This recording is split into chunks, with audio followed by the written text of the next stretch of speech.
media as it is today either. Oh, of course not. All the media in this country, radio, television, and print, is all owned by 5 corporations. All of these corporations that own the media are owned and controlled, and members of the Council on Foreign Relations sit on their board of directors. But remember, if you go down and you trace the ownership of a station or a newspaper, and you get to a corporation, remember that somebody owns that corporation, and it's usually another corporation. But when you trace the interlocking of all these things, when you get to the top, there's 5. And all journalists know that there's some things you don't write about, and you don't talk about, because you'll lose your job. And that's where the control is. And that's why they pay anchormen like Dan Rather $2 million a year. Because he doesn't question them. He knows that if he goes against them, he's going to lose $2 million a year. Do you think a man that looks pretty and sits in front of a TV camera for the 6 o'clock news is worth $2 million a year? No way. I don't care how long he works, and I don't care what he does. There is no job worth $2 million a year. That's why they pay athletes these fantastic salaries. I was listening to the radio the other day. They just contracted to pay one player on one team $6 million a year. Can you believe this? And why is that? It's the Roman circus. What does the emperor do when the people become restive, and when the people are asking questions, and when the people don't like the policies of the emperor? He sends them to the circus. He creates a circus. He builds a giant coliseum. And he begins to throw the Christians to the lions. And he has great chariot races and football games and basketball games, all to keep the idiots preoccupied with things that don't mean anything in the scheme of the entire world, so that they don't have the time to learn what the truth is, so they don't ever get smart enough to learn how they're being manipulated, so they don't ever question the emperor. That's why they pay a player on a football team or a baseball team $1 million or $2 million or $3 million a year. It is the Roman circus.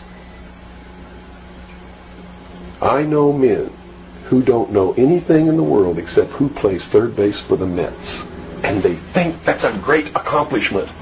And they meet and pat each other on the back and bond and go have cocktails and talk about what this guy that plays third base for the Mets did in last night's game. It's sad. It's really sad. Is there any room in a kind of society where these manipulations are not taking place for this type of entertainment, or any type of entertainment at all?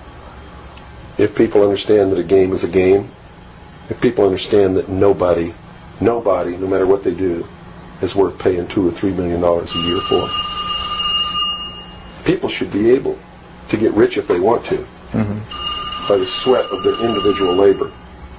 Okay? By going out and doing something for the world. Not by taking people's minds away from the emperor.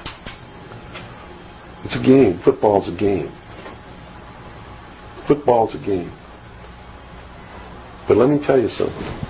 When 150 of the most powerful men and women in the world can meet in secret in Baden-Baden, Germany, and plot the fate of billions, and nobody even cares about it, but 6 football players go to lunch together, and it's in the headlines across the country, you have a reflection of the society in which that exists. And it is a sick society that is doomed to self-destruction. So based on that scenario, there's some truth into what these men are looking at. Absolutely. And that's what makes me so sick, is that I'm trying to wake up a people who on a daily basis are proving the ones that I'm warning them about to be right. Well, so that even though a minority, there are people out there that you recognize are awake to this, if they don't do something about it, they will lose that ability to be free in that way. That's correct. Whether they might think, well, I don't need to worry about it because I know what I know and I'm fine. It doesn't work that way. There's a connection here to everything. That is correct. That is absolutely correct.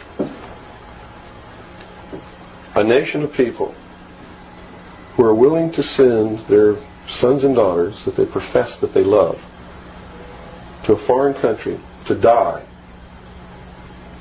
and they use the excuse to themselves that they're sending them off to defend our country, and they know damn well that's a lie, are doomed. Rely